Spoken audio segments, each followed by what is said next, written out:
Jésus, Jésus, tu es élevé au-dessus de tout. Jésus, Jésus, Jésus, tu es élevé.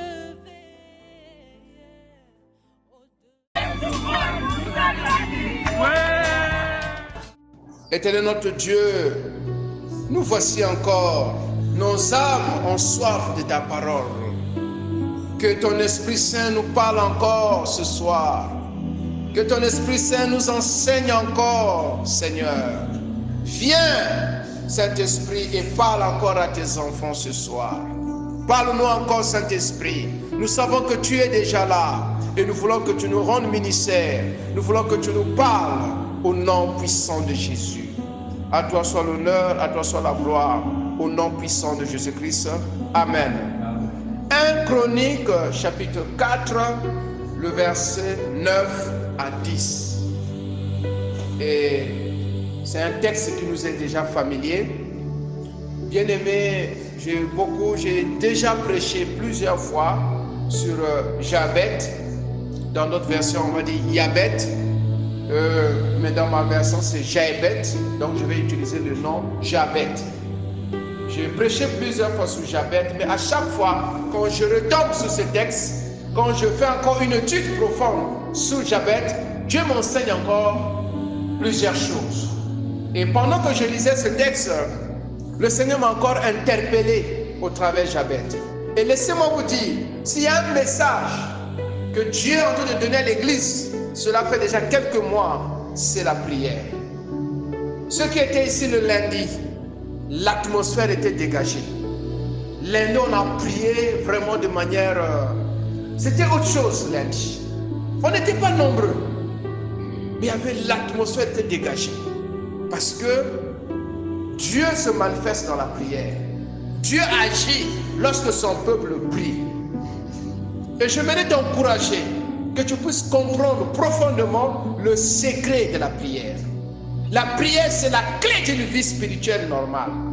Si tu veux aller loin avec Dieu, il y a deux éléments que tu dois comprendre. Premièrement, attache ton cœur à la parole.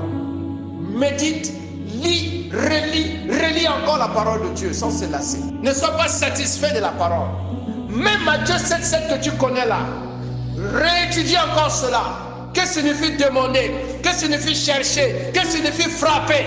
Que signifie on vous donnera? Tout ça, tu peux encore réétudier cela. Et tu vas voir que ça devient profond. Et quand c'est comme ça, parfois je vais chercher même une étude de comparaison. Je cherche même d'autres versions bibliques. Je peux m'aller jusqu'en grec. Que cela veut dire demander. Et vous allez comprendre que le Saint-Esprit va vous enseigner encore autre chose. Ne soyez pas satisfaits. Je connais le psaume 23, je connais le psaume 1, Non, relis encore. Étudie encore. La parole de Dieu, c'est comme une source intarissable. Alléluia. Et le deuxième élément que tu dois mettre dans ta vie, qui doit être un cycle de vie, c'est la vie de prière. Tu dois aimer la présence de Dieu. C'est pour cela, lorsque l'Église a eu des problèmes dans Acte 6, entre les femmes hébreux et les femmes grecques, les apôtres ont dit, écoutez, choisissez les diacres qui vont s'occuper du problème des tables. Nous, on va s'évaquer à la prière. On va s'évaquer à la parole. Nous allons nous concentrer à étudier et à enseigner la parole. Et nous allons nous concentrer à la prière. Et vous gérez les autres choses. Donc c'était les deux éléments le plus important dans la vie spirituelle que les enfants de Dieu devaient chercher. Parce que c'est dans la prière que Dieu va te parler. C'est dans la prière que Dieu va te révéler des choses. Même dans la prière, Dieu va même enlever certaines choses qui ne glorifient pas son nom dans ta vie. Alléluia. Alors nous devons aimer la prière. Nous devons être une église qui aime la prière. Nous devons être des chrétiens et des chrétiennes qui, quand ils entendent seulement réunion de prière, ils sont contents. Ce n'est pas le contraire. Regardez seulement aujourd'hui lorsqu'on est veillé de prière. C'est comme si c'est la Nivaquine. C'est le comprimé amer. C'est la chose la plus difficile même pour un chrétien, actuellement. Or, avant, ce n'est pas cela. Mais regardez les enfants, et pourtant quand les enfants viennent ici même, ils dorment. Mais ils sont pressés de venir à la nuit de prière. Parce qu'ils aiment ce moment-là. Bien aimés, même les enfants doivent nous enseigner. Pendant que toi tu traînes les pas pour venir à l'église le dimanche, l'enfant veut venir à l'église. L'enfant est enthousiasmé pour venir à l'église. Regardez les enfants. Cela veut dire que c'est un lieu. C'est un bon lieu. Alléluia. C'est un lieu agréable. C'est comme à la plage. C'est un lieu agréable. Donc venir à l'église, ça ne doit pas être pour nous une lutte. Non. Et quand le diable veut détruire ta vie spirituelle, il va détruire ta méditation biblique et il va détruire aussi ta vie de prière. C'est pour cela que ces deux éléments sont difficiles. Regardez seulement l'étude biblique. Les gens ont du mal d'aller à l'étude biblique. Quelqu'un a un rendez-vous, la personne n'a pas de problème pour aller à un rendez-vous. Mais si c'est étude biblique, vous allez voir que c'est très difficile. Et quand il s'agit de la prière, vous allez voir que c'est très difficile. Mais c'est là-bas aussi que Dieu se glorifie. Alléluia. Large est le chemin qui amène à la perdition. Mais le chemin qui mène au salut, le chemin qui mène à Dieu, ce chemin-là est étroit. Alors ça nécessite vraiment un prix, que Dieu nous aide. Lisons le verset 9. Jabet était plus considéré que ce frère. Sa mère lui donna le nom de Jabet en disant, c'est parce que je l'ai enfanté avec douleur.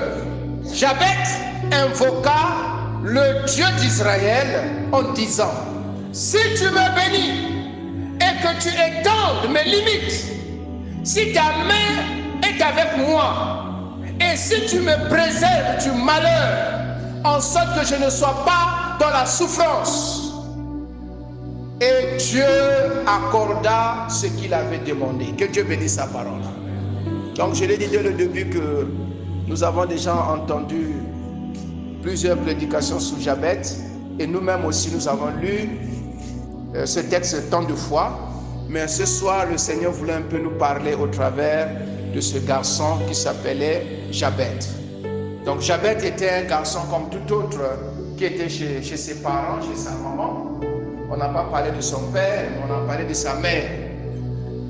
Et dans la maison de sa mère, dans la maison de son père, la Bible nous dit que sa vie n'était pas une vie heureuse.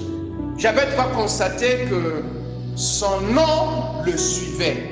Parce que pendant, c'est comme sa maman, elle était comme une Africaine. Chez nous, même en Afrique, même ici, il y a des noms qu'on donne par rapport aux conditions, par rapport même aux circonstances.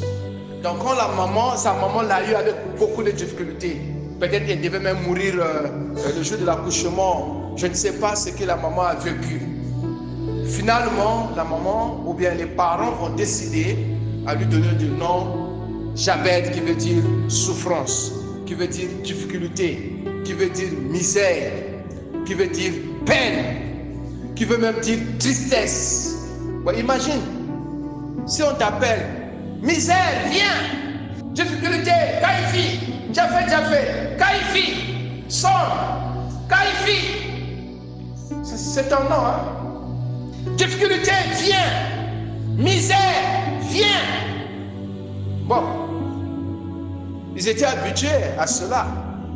Mais tout à coup, Jabet va constater que sa vie était misère après misère, difficulté après difficulté. Son nom l'a suivi. Et la Bible nous dit, Nabal était aussi comme son nom. Et Nabal voulait dire mauvaise personne, quelqu'un qui est bizarre, quelqu'un qui est dur. Et Nabal aussi était dur, il était aussi bizarre. Donc on peut dire que dans le nom, quelque part, il peut avoir un sens prophétique.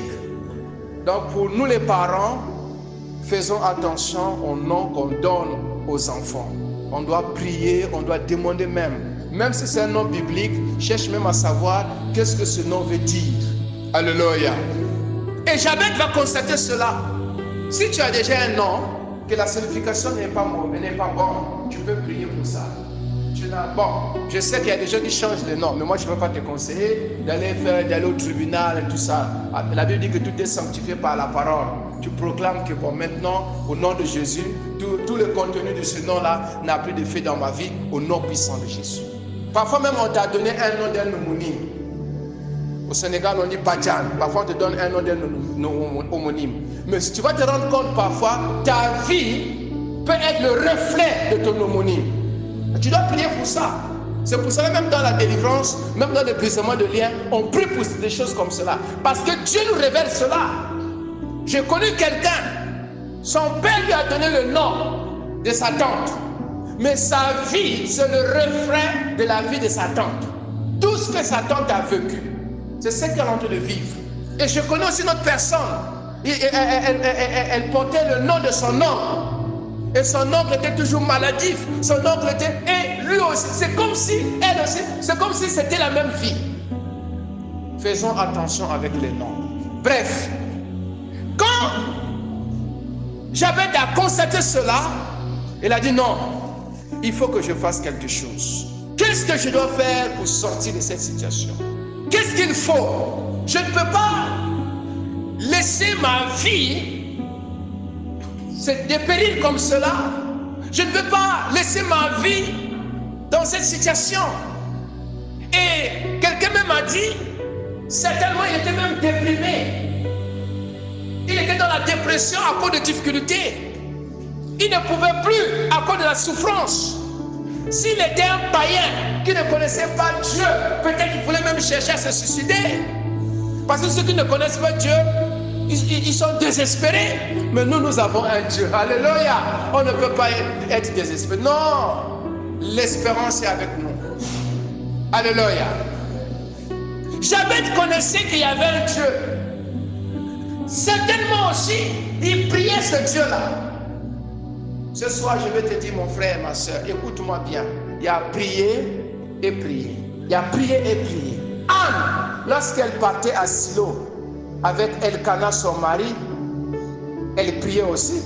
Ce n'était pas sa première sortie, bien sa première retraite. Non, elle partait là-bas le plus souvent. Mais cette fois-là, elle a dit non, cette fois-ci, ça doit changer. Ah non, la situation a trop duré. Dieu, il faut que tu fasses quelque chose. Et Anne a changé sa façon de prier. Ce soir, je te dis, il y a certaines choses que ça change dans ta vie. Il faut changer la façon de prier. Alléluia. Ah, il faut passer dans une dimension. Comment ça? À un certain moment, tu peux te fâcher même de toi-même pour dire, mais c'est comment? Cela m'est arrivé que je tombe dans le même péché ou bien que je fasse le même erreur. Je dis, Seigneur, jusqu'à quand je vais rester dans ce péché ou bien je vais continuer à faire ce que je suis en train de faire? Non, il faut que ça change. Seigneur, jusqu'à quand mes poches seront toujours vides? Non, Seigneur, il faut que ça change. Jusqu'à quand je serai toujours malade? Jusqu'à quand mes enfants seront toujours malades? Ainsi de suite. Bien-aimé, à un certain moment, tu peux te révolutionner même pour ta vie, pour ton travail, pour ton ministère, pour ton foyer, pour tout. C'est permis, c'est pas un péché. Ah oui, alléluia. J'avais dit non, trop c'est trop. Bien-aimé, le meilleur moyen de quitter le camp des faibles, le camp des misérables, pour le camp des puissants, et de chercher Dieu et d'invoquer le Dieu d'Israël. Alléluia. Bien-aimé, cherchons à accomplir sa volonté. Cherche à prier de manière sincère. Cherche à connaître la volonté de Dieu dans ce que tu as envie de vivre. Il y a certaines choses, comme on dit au Sénégal, il y a la règle. Ah, non, il y a certaines choses, ce n'est même pas la volonté de Dieu. Il y a certaines choses, c'est la volonté de Dieu. Même si tu vas crier comment, c'est la volonté de Dieu. Mais est-ce que tu as la révélation que ce que je sens de vivre, c'est la volonté de Dieu ou ce n'est pas la volonté de Dieu? Cherche la révélation. Je vous ai toujours donné ce témoignage.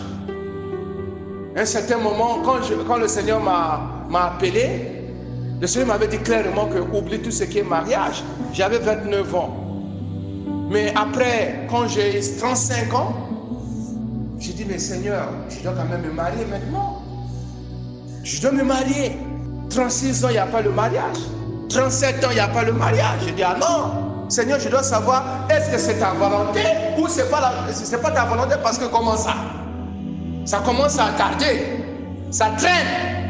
Mais c'est comment? Et je suis rentré en retraite. J'ai cherché Dieu.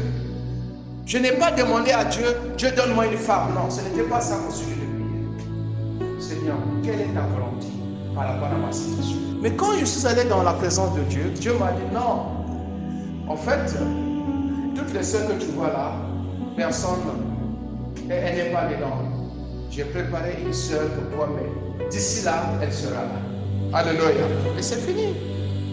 Et je vous dis la vérité, comme Dieu, c'est un Dieu qui parle, ça n'avait même pas fait 3 mois. J'ai connu ma femme aujourd'hui. Dieu m'a parlé que non, ce n'était pas le moment, mais j'ai déjà réservé. Je l'ai déjà réservé, ne t'inquiète pas, dors tranquillement. Donc, depuis ce jour-là, j'ai sauté de joie, j'ai appelé le pasteur Marc, on a fêté. Le pasteur Marc est témoin. On a fêté au téléphone, on a dansé. Vous dites, le compte est bon, il n'y a plus rien à faire. On n'a plus besoin de s'inquiéter, Dieu a déjà conclu. Et je savais que je suis dans la volonté de Dieu. Et quand le temps est arrivé, Dieu a fait les choses. Mais il y a certaines choses que nous acceptons, ce n'est même pas la volonté de Dieu. Tu peux mourir de faim chaque fois, tu as du mal à avoir un peu de tout est difficile. Tu vas dire, ah c'est Dieu. Non, papa, c'est pas Dieu. Hein. Il y a certaines choses que Dieu peut permettre que tu traverses. C'est une saison. Dieu peut même te dire que non, c'est une phase, je vais t'enseigner dans cette phase-là. Mais à un certain moment, Dieu peut dire aussi c'est ma volonté. Accepte la volonté de Dieu. Mais ne vis pas une situation que tu ne sais pas si tu es dans la volonté de Dieu ou pas. Alléluia. Je vous dis souvent, même si la chose est bonne, cherche d'abord la volonté de Dieu. Même si le projet est bon, même si la porte qui te semble être ouverte, elle est bonne, mais cherche la volonté de Dieu. Une porte qui est devant toi, qui est ouverte, peut même être un danger pour toi. C'est pour cela qu'il ne faut jamais sauter sur toutes les occasions. En tant qu'enfant de Dieu, même si c'est un bon projet, prie d'abord, demande la direction du Seigneur. Que Dieu nous aide. Et Jabez a commencé à prier avec sincérité. Sincérité de cœur. Il ne faisait pas semblant de prier. Il n'avait pas une double vie. Que le matin, il était à l'église, il chante, il prie, il crie, il sort, il parle en langue et tout, il fait des acrobaties. Et le soir, il est dans les cache-cache. Non. Il priait Dieu, il a invoqué Dieu avec sincérité. Sincérité du cœur. Dieu aime les hommes vrais. Dieu aime les hommes vrais. Sois vrai devant Dieu, sois vrai devant les hommes. Prie sincèrement. Et tu vas voir ce que Dieu va faire. Parfois, c'est nous-mêmes qui fermons le ciel. Si vous lisez les Écritures, il a bien dit que vous m'invoquerez, je ne vous répondrai pas. Parce que vous marchez contrairement à ma volonté. Vous faites des choses qui ne glorifient pas le Seigneur. Mais tant que tu es dans la volonté de Dieu, tant que tu marches avec la parole de Dieu, même si tu demandes et tu ne reçois pas aujourd'hui, laisse-moi te dire, c'est juste un problème de temps. Dieu va te répondre. Dieu va t'exaucer. Alléluia. Il s'adressa seulement au Dieu vivant et véritable, le seul qui puisse écouter sa prière. Et il s'attendait à Dieu seulement. Jabez n'a pas prié Dieu et les anges. Non. Jabez n'a pas prié Dieu et une autre personne. Non. Seulement Dieu qu'il a invoqué. Parce qu'aujourd'hui, avec des doctrines, bon oui, tu peux prier Dieu, mais quand même, Dieu a mis à nos côtés les anges. Les anges, on ne doit pas les invoquer. C'est Dieu qui peut les envoyer pour nous comme il veut. Mais on n'a pas le droit d'invoquer un ange. Non. On n'a pas le droit d'invoquer même notre maman Marie. On n'a pas ce droit-là. On n'a pas le droit même d'invoquer les saints, les gens qui sont, oh Saint Michel, Saint Gabriel, je ne sais pas, telle personne qui est décédée depuis. Non, c'est seulement Dieu qu'on doit invoquer. C'est seulement Dieu qu'on doit invoquer. Ton grand-père qui est décédé, ta grand-mère qui est décédée, ta maman qui est décédée, ton père qui est décédé, ton frère, ta soeur, il faut les laisser se reposer. Invoquons Dieu. Alléluia. Et Jabez a fixé ses yeux vers l'Éternel. Bien, je vous le dis souvent, tu peux dire à un frère, ah, prie avec moi, bien, prie pour moi. Mais Jabez avait pour espoir, Jabez a regardé le Dieu très haut. C'est celui qui l'a invoqué. Tout à l'heure, la sœur nous a demandé de prier les uns les autres. Voilà ce qu'on doit faire. Un frère peut te soutenir dans la prière. Dieu aussi peut utiliser, Dieu peut te mettre même à cœur. Va voir l'homme de Dieu, il va prier pour toi. Va voir la servante éternelle, il va prier pour toi. Va voir. Ça c'est biblique. Mais la personne va prier pour toi. Mais celui qui va faire quelque chose dans ta vie, c'est Dieu. Alléluia. C'est pour cela, même quand tu vas voir un serviteur de Dieu, sois sûr que c'est un homme de Dieu.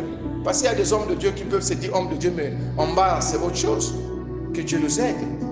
Il a invoqué Dieu. Dans sa requête, il était convaincu, il avait la foi que Dieu allait respecter ses engagements et ses promesses envers son peuple. Bien-aimé, c'est Dieu qui a dit de demander et il va nous donner. Dieu a dit de demander et il nous donnera. Alors, si tu pries, tu penses que Dieu est comme un homme qui peut changer? Non. Dieu respecte ses paroles. Celui qui a dit de demander. Donc celui qui a dit de demander, c'est celui aussi qui est capable de répondre à nos prières. Tu allais dire Amen. Alléluia. Bien-aimé. Dieu n'est pas un homme. Moi, je suis un homme. Je peux te promettre quelque chose. Et quand le jour d'après arriver, je vais te dire, ah mon frère, tu sais. Et je ne réalise pas la promesse. Mais pas Dieu. Rien ne peut empêcher Dieu d'agir. Personne ne peut empêcher la volonté de Dieu. Non. Si Dieu le veut, il le fait. Il le fait. Donc Jabez, pendant qu'il était en train de prier, il était convaincu que le Dieu qu'il était en train d'invoquer va répondre. C'est pour cela que Dieu apprécie, Dieu aime, Dieu exauce ceux qui partent vers lui, ceux qui partent vers lui avec foi. Ceux qui s'approchent de Dieu mais avec foi. Parce qu'on peut s'approcher de Dieu sans la foi. Et plusieurs chrétiens sont dans l'église, ils prient, ils vont dans les nuits de prière, ils vont dans les programmes sans la foi. Et peut-être je peux même choquer quelqu'un.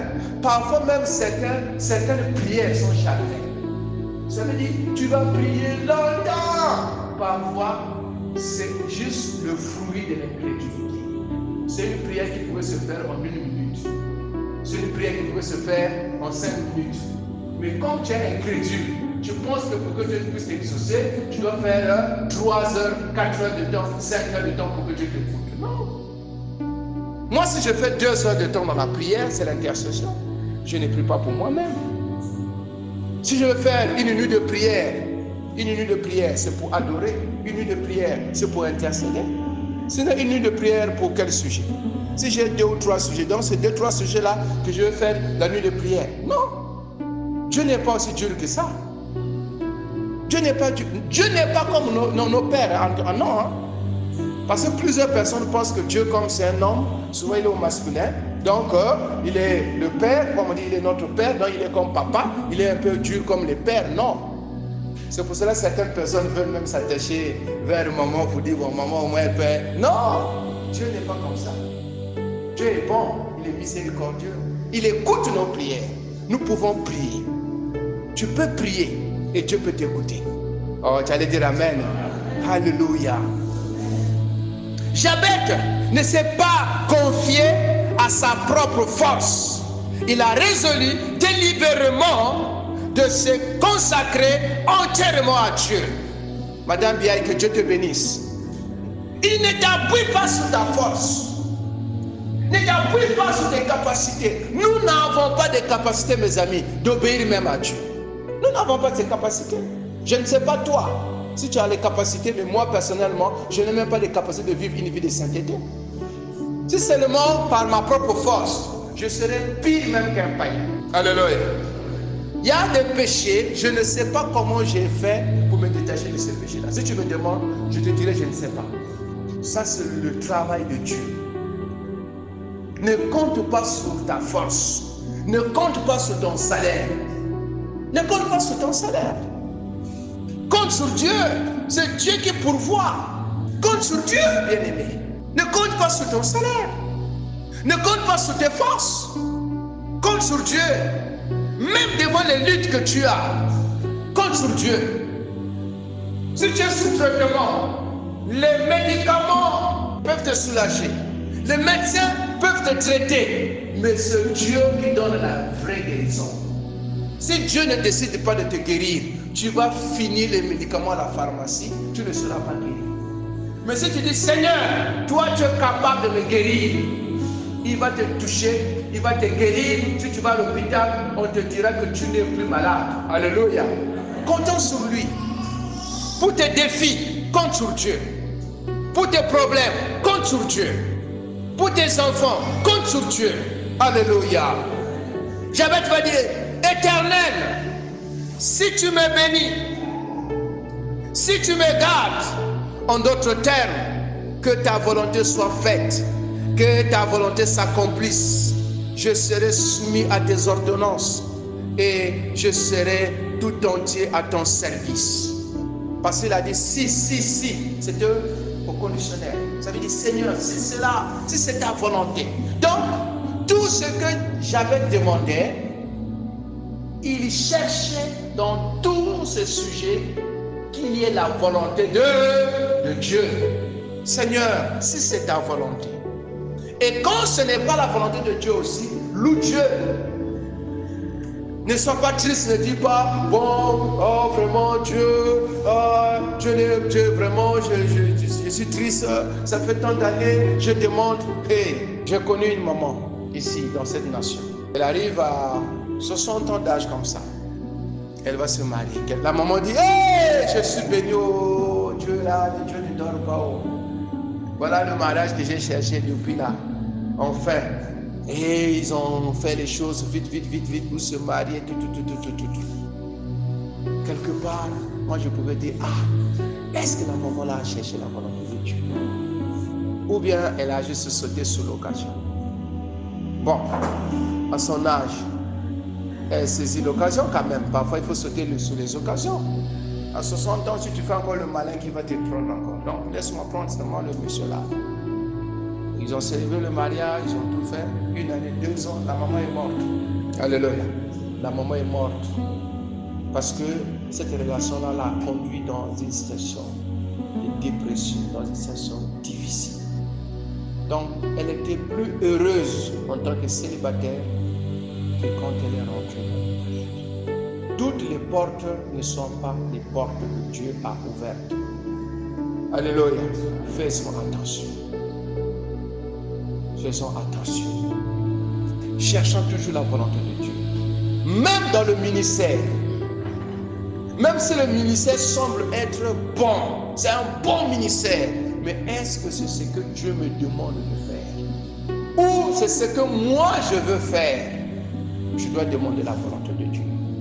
Donc Jabez est en train de prier en ayant une pensée dans la volonté de Dieu. Il n'a pas dit, Seigneur, bénis-moi, bénis-moi. Si tu pouvais me bénir. Et bien aimé, avant de clôturer, Jabez a prié, a demandé 4 choses. Il a demandé 4 choses à Dieu. La première chose, il dit, Dieu, si tu peux me bénir, que tu puisses vraiment me bénir. Ici, Jabez va demander la bénédiction spirituelle, certainement aussi la bénédiction matérielle. Et il savait que la vraie bénédiction, la bénédiction agissante, la bénédiction qui est accompagnée sans regret, c'est la bénédiction qui vient de l'Éternel. Alléluia.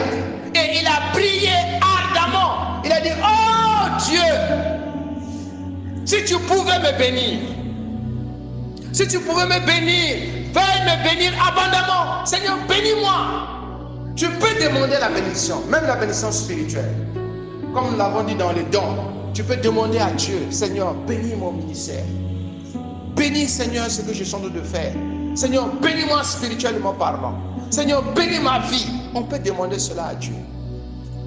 Ardemment, avec conviction. Et Jabez a prié avec conviction. Deuxièmement, ah Seigneur, étends mes limites. Dieu, tu peux faire croître ma vie. Tu peux faire que je puisse grandir spirituellement. Augmente ma connaissance.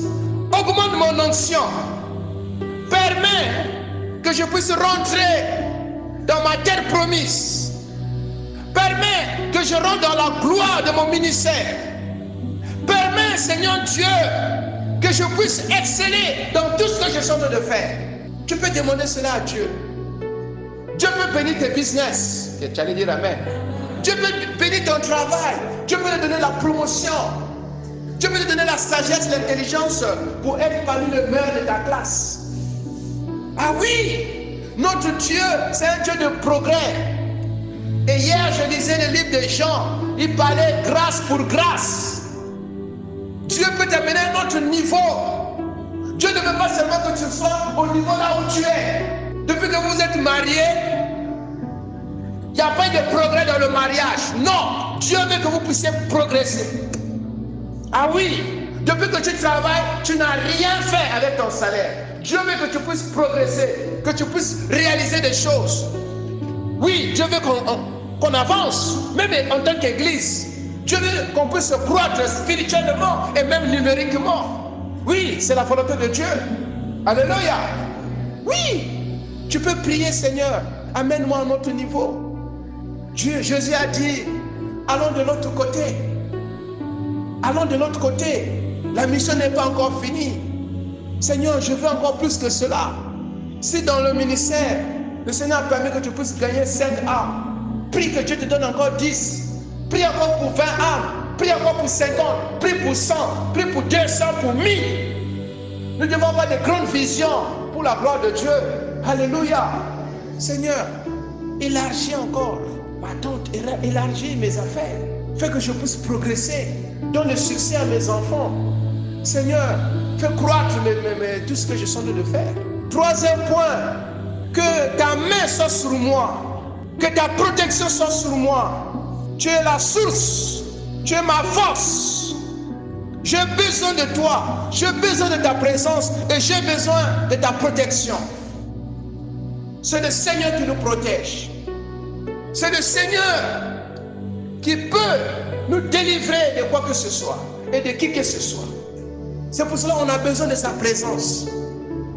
Cherchons Dieu. Cherchons sa présence. Seigneur, je vais être avec toi. Tu es ma protection.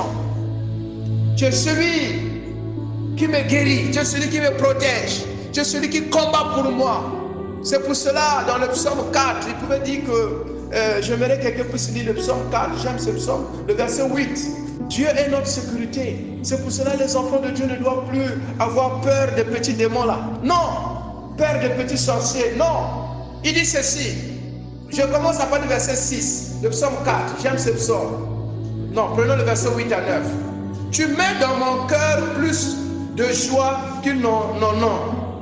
Quand abondent leur front, leur mou, je me couche, je m'endors en paix, car toi seul, ô Dieu, tu me donnes la sécurité dans ma demeure. Alléluia. Et dans le psaume 3, à partir du verset 6, je me couche, je m'endors, je me réveille, car l'Éternel est mon soutien. Je ne crains pas les myriades de peuples qui s'agissent de toutes parts. Lève-toi, Éternel, sauve-moi, mon Dieu, car tu frappes à la joue tous mes ennemis. Tu brises les dents des méchants. Le salut est auprès de l'Éternel. Que ta bénédiction soit sur ton peuple. Alléluia. Oh Dieu, que ta bénédiction soit sur nous. Que ta bénédiction soit sur la personne qui va écouter ce message. Bénis ton peuple, Seigneur. Bien-aimé, Jabez connaissait ces choses. Jabez s'appuyait sur Dieu pour sa bénédiction, pour ses progrès. Et le quatrième point, il dit, Seigneur, préserve-moi. Préserve-moi de toutes choses. Préserve-moi de mes ennemis. Et dans Matthieu chapitre 6, dans la prière de notre Père, à partir du verset 13, Jésus va dire, ne nous laisse pas tomber dans la tentation. Ne nous enduis pas dans la tentation, mais délivre-nous du mal. Seigneur, délivre-moi de méchants. Délivre-moi de mes ennemis. Délivre-moi de des petits démons qui m'oppressent. Délivre-moi, Seigneur. Délivre-moi de mes épreuves. Je ne sais pas si tu es en train de vivre une période d'épreuve. Je ne sais pas ce que tu es en train de vivre actuellement. Laisse-moi te dire, le Seigneur est capable de te délivrer. Le Seigneur est capable de te libérer de tes ennemis. Et la Bible nous dit, enfin, Dieu lui accorda sa requête. Dieu l'exauça. Bien-aimé, notre Dieu, c'est un Dieu qui écoute les prières. Dans le psaume 65, le verset 2, l'auteur dit, Dieu écoute les prières. Dieu n'est pas sourd, il entend. Il entend. Et non seulement il entend, mais il nous attend dans sa présence. Il nous attend. Est-ce qu'on peut se lever, bien-aimé? C'est le temps que tu tournes la face vers Dieu. C'est le temps, mon bien-aimé, que tu cherches sérieusement Dieu. Peut-être que tu pries. Peut-être même tu as fait plusieurs jeûnes. Peut-être même tu as fait plusieurs retraites. Peut-être même tu as fait plusieurs programmes de prière. Mais tu n'as rien vu. Oh, laisse-moi te dire, ne te fatigue pas. Continue à prier. Continue. Et parfois même, tu peux même prier, Seigneur, pourquoi tu ne me réponds pas? Pourquoi cette porte est toujours fermée? Pourquoi ça ne va pas? Tu peux même prier pour chercher la pensée de Dieu. Parfois, Dieu va te donner même une solution. Cette semaine, quelqu'un m'a envoyé un message. Il dit, pasteur, quel est le sacrifice que je peux faire pour que Dieu puisse m'exaucer? En d'autres termes, qu'est-ce que je dois faire pour que Dieu m'exauce, pour que Dieu m'écoute? Moi, je dis, le premier sacrifice que tu dois faire, c'est ta propre vie. Concentre-toi à Dieu, donne-toi à Dieu, concentre tout ton corps à Dieu. Donne à Dieu ton corps comme offrande. Ça, c'est la première chose. Et la deuxième chose, cherche la voie du Saint-Esprit. Si l'Esprit de Dieu te dit de jeûner, jeûne. Ne jeûne pas par méthode. Jeûne selon la pensée de Dieu. Si Dieu te demande de jeûner, demande même à Dieu combien de jours. Si c'est une semaine, un mois, 40 jours, jeûne de la manière que Dieu va te demander de jeûner. Dieu peut te demander même de faire une sémence. Dieu peut te demander de faire une sémence par rapport à ta situation. Et maman et moi, nous avons expérimenté plusieurs miracles par rapport aux sémences. Dieu va vous dire par rapport à votre situation, faites une sémence à telle personne. Je prends l'argent, je fais la sémence et dans les jours qui viennent, Dieu ouvre le ciel. Mais je ne te demanderai pas de le faire parce que Dieu ne te l'a pas dit. Mais ce que je vais te dire, quand tout est bloqué, quand ça ne va pas, va dans la présence de Dieu. Demande même à Dieu le pourquoi. Seigneur, pourquoi cette situation? Qu'est-ce que je vais faire? Qu'est-ce que je dois faire devant cette situation? Seigneur, comment je vais prier devant cette situation? Il y a certaines situations, peut-être ce n'est pas toi qui vas prier, mais tu vas demander la prière à une personne.